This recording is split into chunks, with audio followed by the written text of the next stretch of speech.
आगे हम आपको बढ़ाते हैं, ले चलते हैं बालाघाट विधानसभा कॉन्स्टिट्यूंसी नंबर 111, मतलब 111 कॉन्स्टिट्यूंसी बालाघाट में कांग्रेस ने सपा से पहले चुनाव लड़ रही अनुभा मुद्जारे को चुनाव से ठीक 7 महीने पहले कांग्रेस में लाया और उन्हें यहाँ पर एक प्रमुख चेहरे के तौर पर, जो भारतीय जनता पार्टी के प्रत्याशी भी है, विधायक है और मंत्री भी है, उनके खिलाफ में उन्हें मैदान में उतारा। अनुभा मुद्जारे ने पिछले चुनाव के अनुभव के आधार पर इस चुनाव में बेहतर परफॉर्मेंस दिया। चुनाव प्रचार भी काफ़ी अट्रैक्टिव रहा उनका। कांग्रेस में आने के बाद वैसे ही लोगों का जुड़ाव, झुकाव उनकी ओर रहा।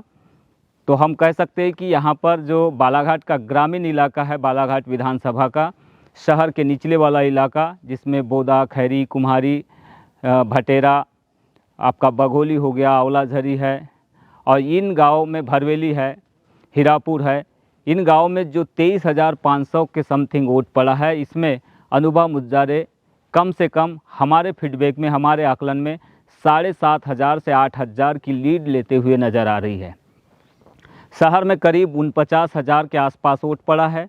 इस 49,000 के वोट में पहले तो अनुभा मुद्जारे की लहर के चलते ऐसा लग रहा था कि अनुभा मुद्जारे शहर में भी काफ़ी बढ़त बनाएगी, लेकिन मंत्री गौरीशंकर बिसेन ने यहाँ पर अपना प्रचार जो है अपने हाथ में लिया। उनके कार्यकर्ता, उनकी टीम और पूरा संगठन, सामाजिक संगठन के अलावा दूसरे संगठनों में भी, धार्मिक संगठनों में भी उनके लिए कुछ इंटरनली काम किया है, ऐसी जानकारी आ रही है और सामाजिक तौर पर भी काफ़ी काम हुआ है। इस आधार पर मंत्री जी ने यहाँ की उनकी जो लीड चुनाव से पहले, वोटिंग से पहले जो समझ में आ रही थी, उसको काफ़ी हद तक कम करने का प्रयास किया है। अगर शहर में हम ओवरऑल अगर हम बढ़त की बात करें तो यहाँ पर हो सकता है बीजेपी के उम्मीदवार भी 1,500 की बढ़त ले ले या फिर अनुभा मुद्जारे भी 500 से 1,000 की बढ़त ले सकती है। यहाँ पर कुछ भी कहना मुश्किल है। बिल्कुल टफ फाइट हुई है शहर के 49,000 जहाँ वोट पड़े हैं यहाँ पर। अब दूसरा क्षेत्र हम लालबर्रा को ले लेते हैं। लालबर्रा पहुँचने के पहले दाई ओर, सड़क के दाई ओर और बाई ओर, अगर हम बाई ओर बात करें तो यहाँ पर गौरीशंकर बिसेन जी का गढ़ रहा है। खमरिया वाला जो इलाका है, इस क्षेत्र में काफ़ी उनका गर्रा के आगे से आपका लेंडेझरी, उनका जो पैतृक गांव है, वहाँ से लेकर आगे हम बढ़ते हैं तो यहाँ पे लगातार वे बढ़ते हुए जाते हैं। यहाँ पर लीड हमेशा से उनकी काफ़ी अच्छी रही है, लेकिन इस बार के चुनाव में ओवरऑल उन्हें यहाँ पर 2,500 से 3,000 या फिर बमुश्किल 4,000 की लीड ही मिलती हुई नज़र आ रही है।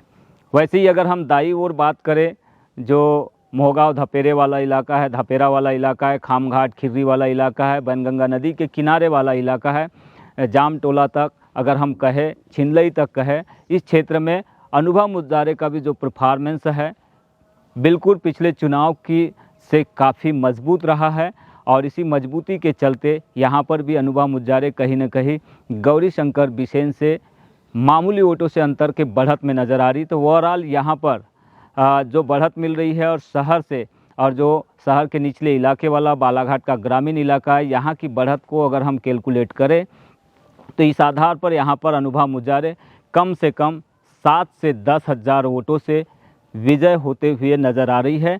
ये एग्जिट पोल है, ना कि एग्जैक्ट पोल है।